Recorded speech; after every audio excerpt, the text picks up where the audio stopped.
영화 인터스텔라에서는 블랙홀, 가르강튀아가 나옵니다. 이 블랙홀의 사건의 지평선을 넘어간 모든 물질들은 다시는 빠져나오지 못해요.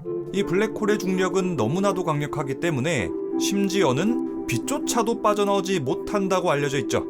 또 이 블랙홀은 우주의 물질들을 삼키기만 하고 그 어떠한 것도 뱉어내질 못하니까 블랙홀은 우주에 영원히 존재할 거라고 생각되어 왔습니다.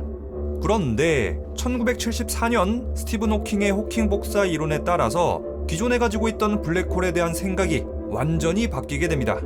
호킹 복사 이론에 따르면 블랙홀은 복사 형태로 에너지를 뿜어내면서 끝내는 소멸하게 된다고 합니다. 또 호킹 복사 이론에 따르면 블랙홀이 복사 에너지를 방출하는 과정에서 정보가 소실된다고 합니다. 스티븐 호킹의 이 주장에 따라서 블랙홀은 정보 역설이라는 딜레마를 낳게 됐죠. 이 정보 역설이 도대체 뭘까요? 이걸 알려면 우리는 먼저 정보가 뭔지 알아야 됩니다. 자, 지금부터 이야기할 정보라는 것은 리뷰 형이 머리 터지게 만들었던 양자역학에서의 정보예요. 정보가 뭘까요? 자, 만약에 탄소 원자가 있다고 하면 탄소 원자만이 가지고 있는 특성이라는 게 있잖아요. 질량은 얼마인지, 전자는 몇 개를 가지고 있는지, 반감기는 얼마나 되는지, 어떤 원자들하고 어떻게 결합하는지, 밀도는 어느 정도인지 등등이요. 이렇게 정보는 어떤 입자로부터 관측할 수 있는 모든 것에 대한 기록이에요. 양자역학에 따르면 이 입자가 가진 정보는 절대 사라지지 않습니다. 이 정보는 삭제될 수도 없고 변경할 수도 없죠. 자, 이것을 바로 정보 보존의 법칙이라고 합니다.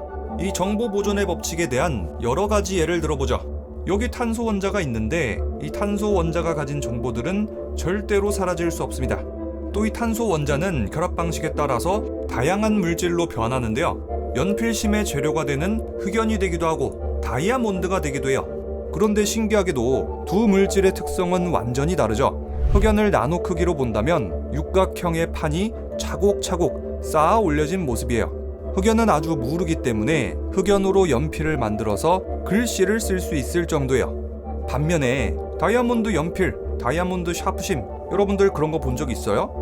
절대로 없죠. 다이아몬드는 우리가 알기로는 세상에서 가장 단단한 물질 중에 하나잖아요. 이걸로 세상에 글씨를 어떻게 써요? 이걸로 글씨 좀 쓰려고 하면은 종이만 다 찢어지겠죠? 자, 다이아몬드를 나노 크기로 본다면 분명히 흑연이랑 같은 탄소 원자로 이루어져 있지만 입체적으로 연결돼서 아주 단단해요. 그래서 다이아몬드로는 연필을 만들지 못하는 거죠. 이 탄소의 결합 방식을 이용한 나노 신소재도 있어요. 그래핀, 탄소 나노튜브, 플러렌 등이죠. 그런데 이렇게 탄소가 결합 방식에 따라서 다른 성질의 물질로 변했다고 해도 탄소 자체가 가지고 있는 고유의 성질은 절대로 변하지 않습니다. 즉, 탄소가 가진 정보는 보존된다는 거죠. 또 정보 보존의 법칙에 따라서 입자가 가진 정보는 다른 물질하고 결합하고 분리된다고 해도 그대로 유지됩니다. 이건 또 무슨 소릴까요? 예를 한번 들어보죠. 자, 여기 탄소가 하나 있어요. 이 탄소가 산소 2개랑 합쳐져서 이산화탄소가 됐어요. 이때도 역시 탄소 고유의 정보는 사라지지 않습니다. 이 이산화탄소가 다시 하나하나 분리돼서 탄소 원자 하나가 떨어져 나온다고 칩시다. 이때도 역시 탄소는 이 탄소 고유의 정보를 다 보유하고 있고 과거에 이산화탄소였다는 정보도 함께 보존하고 있습니다.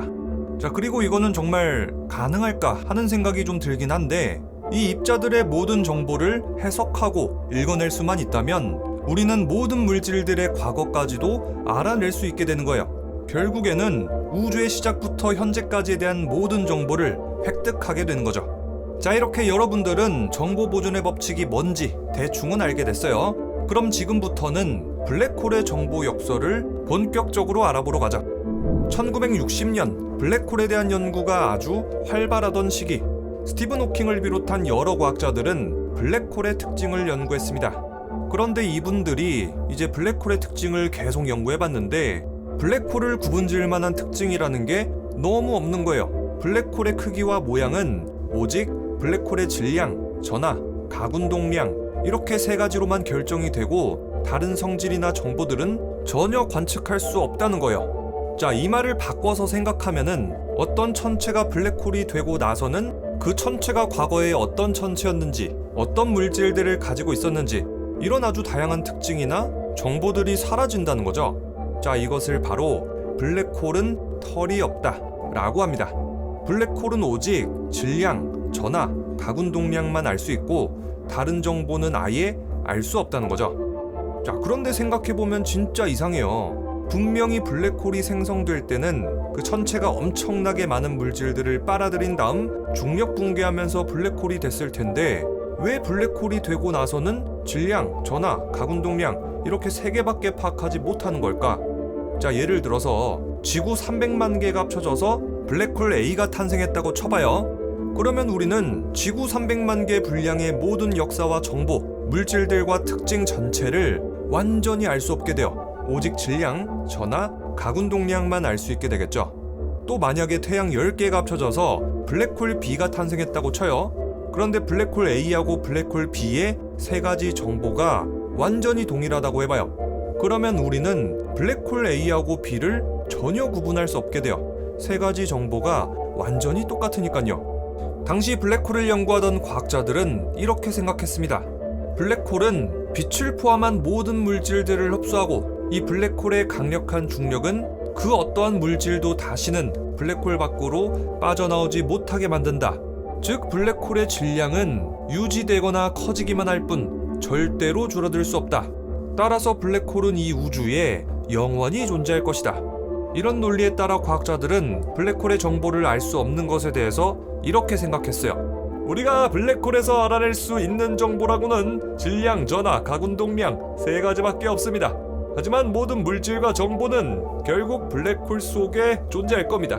다만 사건의 지평선에 가려져서 볼 수 없을 뿐입니다. 그런데 스티븐 호킹이 호킹 복사 이론을 발표하면서 이렇게 주장한 거예요. 호킹 복사에 따라서 블랙홀에 들어간 정보들은 손실되고 사라집니다. 스티븐 호킹은 어째서 이런 주장을 했을까요? 자, 이걸 알려면 우리는 호킹 복사에 대해서 알아야 되는데요. 제가 예전에 올렸던 호킹 복사 영상이 있으니까 자세히 알아보고 싶은 분들은 그거 보러 가시고 이번 영상에서는 아주 간략하게 알아보도록 하죠. 하이젠베르크의 불확정성의 원리, 저 리뷰영이 채널의 양자역학 시리즈에서 많이 다뤘었죠. 이 공식에 따르면은 진공은 아무것도 없는 텅 빈 상태가 아니에요. 이 진공에서 전자하고 양전자가 쌍생성됐다가 다시 합쳐지면서 쌍소멸하거든요. 이 과정은 끊임없이 반복되면서 에너지가 진공에서 계속해서 요동치고 있죠. 자, 이것을 양자요동 혹은 양자떨림이라고 합니다. 진짜 신기하죠? 아니 어떻게 아무것도 없는 공간에서 뭐가 튀어나왔다가 지들끼리 사라진대. 현실에서 이런 경우가 어딨어요. 우리가 평소에 생각하고 있었던 텅 비어있는 공간, 이 진공이라는 공간이 양자역학의 세계에서는 에너지로 가득한 곳이에요. 그런데 블랙홀을 연구하던 스티븐 호킹 박사는 호킹 복사 이론을 내놓으면서 블랙홀을 이렇게 설명했습니다. 블랙홀 근처에서는 하이젠베르크의 불확정성의 원리에 따라 양자떨림 현상이 일어납니다. 블랙홀 근처에서 입자와 반입자가 쌍생성됐다가 쌍소멸하는 거죠. 그런데 만약에 사건의 지평선 근처에서 입자들이 쌍생성됐을 때 입자 하나가 사건의 지평선을 넘어서 블랙홀로 빨려 들어가고 나머지 하나는 빨려 들어가지 않는다면 과연 어떻게 되는 걸까요? 에너지를 가진 입자가 블랙홀로 빨려 들어갔다면 양의 에너지를 가진 입자는 블랙홀 밖으로 빠져나갑니다. 이때 쌍생성된 입자 둘이 다시 만나야만 쌍소멸할 수 있는데 에너지를 가진 입자 하나가 블랙홀로 빨려 들어간 바람에 양의 에너지를 가진 나머지 입자는 우주를 하염없이 떠돌게 된답니다. 에너지 보존의 법칙에 따라서 빨려 들어간 입자의 에너지만큼 블랙홀의 질량은 감소해야 합니다. 블랙홀의 질량은 복사 에너지 형태로 블랙홀 외부로 분출됩니다. 이것이 바로 호킹 복사입니다. 이 호킹 복사에 따라 블랙홀은 마치 블랙홀 외부로 빛을 방출하고 있는 것처럼 보일 거예요. 자, 이렇게 스티븐 호킹의 연구에 따라서 블랙홀에 대한 기존의 생각은 완전히 바뀌게 됩니다. 블랙홀 속에서 그 무엇도 빠져나오지 못한다. 블랙홀은 영원히 존재한다. 라는 생각이 블랙홀은 빛을 방출한다. 블랙홀은 증발하며 소멸하게 된다. 로 바뀌게 되죠. 이때 스티븐 호킹은 또 한 가지 놀라운 주장을 합니다. 블랙홀 속으로 빨려 들어간 정보들이 호킹 복사 이론에 따라서 사라진다는 거예요. 그런데 이것은 분명히 역설이죠. 양자역학에서 정보는 절대로 새로 탄생하거나 사라지지 않는다고 했잖아요. 호킹 박사가 이걸 모를 리도 없고 도대체 왜 이런 주장을 했을까요? 자, 아까 전에 블랙홀 주변에서 쌍생성된 입자 중에서 하나는 블랙홀 속으로 빨려 들어가고 나머지 하나는 우주를 떠돈다고 했어요. 이때 빨려 들어간 입자의 질량만큼 블랙홀은 복사 에너지를 방출하고요. 스티븐 호킹 박사는 이렇게 설명했습니다. 쌍생성돼서 블랙홀 속으로 빨려 들어간 입자는 블랙홀의 정보를 담고 있을 수 없습니다. 그런데 블랙홀은 이 입자의 질량만큼 내부의 질량을 복사 에너지로 방출합니다. 이 복사는 에너지만 가졌을 뿐 정보는 가지고 있지 않기 때문에 블랙홀 내부의 정보는 그만큼 사라지게 됩니다. 이것이 바로 블랙홀의 정보 역설입니다. 이 블랙홀의 정보 역설은 과학자들 머리 터지게 만드는 주제예요. 만약에 정보 보존의 법칙이 깨진다면 우주를 지배하는 물리 법칙이 완전히 무너지는 거예요. 어쩌면 우리 인류가 지금까지 쌓아온 과학 이론들을 다 때려 부수고 처음부터 다시 쌓아 올려야 될지도 모를 일인 거죠. 자, 그래서 과학자들은 이 정보 보존의 법칙에 위배되는 역설을 풀어내기 위해서 계속해서 연구하고 있는데, 문제는 지금 거의 40년이 지나도록 아무도 이걸 못 풀어냈다는 거예요. 심지어는 스티븐 호킹 박사조차도 정보 역설을 끝내 풀어내지 못하고 세상을 떠났습니다. 왜냐? 블랙홀의 정보 역설을 풀어내는 건 너무나도 어렵고 물리적인 한계도 너무 많거든요. 자, 그럼 지금부터 블랙홀의 정보 역설을 풀어내기 위한 여러 가지 가설들을 알아보자. 첫 번째는 정보들이 블랙홀 속에 남아있다라는 겁니다. 자, 아까 전에 털없음 정리해서 블랙홀에서 관측할 수 있는 건 오직 질량, 전하, 가운동량 이렇게 3개뿐이라고 했어요. 그런데 블랙홀 내부에 정보가 들어있을 거다라는 주장에 따르면 블랙홀의 물리적인 특성 때문에 우리가 보지 못하는 것뿐이고 정보가 사라진 것처럼 보일 뿐이다 라고 해요. 그런데 사실 블랙홀 속에 정보가 들어있다고 해도 어차피 의미가 없죠. 우리 인간이 블랙홀 내부를 관측하는 것도 불가능하고 블랙홀 속으로 들어가서 정보를 빼오는 것도 불가능하잖아요. 어차피 내부 관측도 못하고 정보도 빼내오지 못한다면 그게 결국 정보가 사라졌다는 거랑 뭐가 다른 거지? 라는 반박이 나올 수밖에 없어요. 자, 예를 들어서 지금 이 영상을 보고 있는 부엉이한테 누가 100코인을 줬다고 해요. 진짜 줬어요. 그런데 비밀번호를 알려주지도 않고 그 비밀번호를 절대로 알아내지 못한다고 쳐봐요. 그러면 이게 여러분들이 100코인을 가지고 있다 라고 말할 수 있는 걸까요? 그렇지 않다는 거죠. 자, 두 번째 가설은 블랙홀 속의 정보가 다른 차원의 우주로 이동한다는 거예요. 이렇게 정보는 사라지지 않는다는 거죠. 뭔가 다중우주의 개념이랑 비슷한데, 하지만 다른 차원으로 이동해버린 정보는 절대로 관찰할 수도 없고 역시 우리 차원의 우주랑 상호작용도 불가능해요. 이번 가설 역시도 사실상 정보가 사라진 거랑 뭐가 다르냐 라는 반박이 가능하겠죠. 자, 세 번째 가설은 블랙홀은 정보를 사라지게 만들 수도 있다 라는 거예요. 하지만 이게 만약에 사실이라면은 정보 보존의 법칙은 완전히 깨져버리고 물리 법칙도 무너지는 거예요. 그래서 현재 과학자들은 일단 호킹 복사를 관측해보자 라는 의견인데, 저번에 호킹 복사 영상에서 다 말씀을 드렸다시피 호킹 복사는 관측하기에는 너무나도 미약한 힘이에요. 게다가 블랙홀은 아주 멀리 떨어져 있죠. 또 호킹 복사 이론에 따라서 블랙홀이 증발하려면은 계산상으로는 몇십조 년에서 몇백조 년까지 걸린다고 하는데, 이 정도의 기간이라면은 인간 입장에서는 거의 영원에 가까운 시간이죠. 자, 따라서 이 복사를 관측한다는 거는 너무나도 어려운 일이에요. 이 사실에 따라서 복사 에너지를 관측하기 위한 대안도 있어요. 우리 지구에서 미니 블랙홀을 만들어서 이 복사 에너지를 관측해보자 라는 의견인 거죠. 호킹 복사의 이론에 따르면 블랙홀의 질량이 작으면 작을수록 증발 속도는 빨라져요. 그렇기 때문에 우리 인류가 미니 블랙홀을 만들 수만 있다면 이 블랙홀의 증발을 관측하고 복사 에너지를 해석할 수 있는 거예요. 마지막으로 이 복사 에너지의 정보가 실제로 있는지 없는지 추적하는 거죠. 제가 봤을 때는 이 미니 블랙홀을 제작한 다음 복사 에너지를 관측하는 게 제일 현실적인 방법으로 보이는데, 그렇다고 해도 현재 학계에서의 의견은 미니 블랙홀을 만들 수는 있어도 이 입자가 가지고 있는 정보를 역추적하는 것은 어려울 거라고 해요.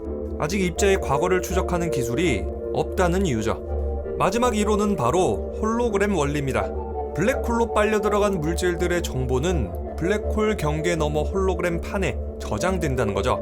자, 만약에 종이책을 블랙홀 속으로 집어넣었다고 쳐요. 이 3차원의 종이책은 블랙홀의 판에 2차원의 홀로그램 상태로 저장돼요. 이 홀로그램 원리에 따라서 블랙홀 속으로 빨려 들어간 정보는 사라지지도 숨겨져 있지도 않다고 하죠. 자, 이것은 종이책을 전자책으로 바꾸는 거랑 아주 비슷해요. 종이책하고 전자책 둘 다 담고 있는 내용은 완전히 동일합니다.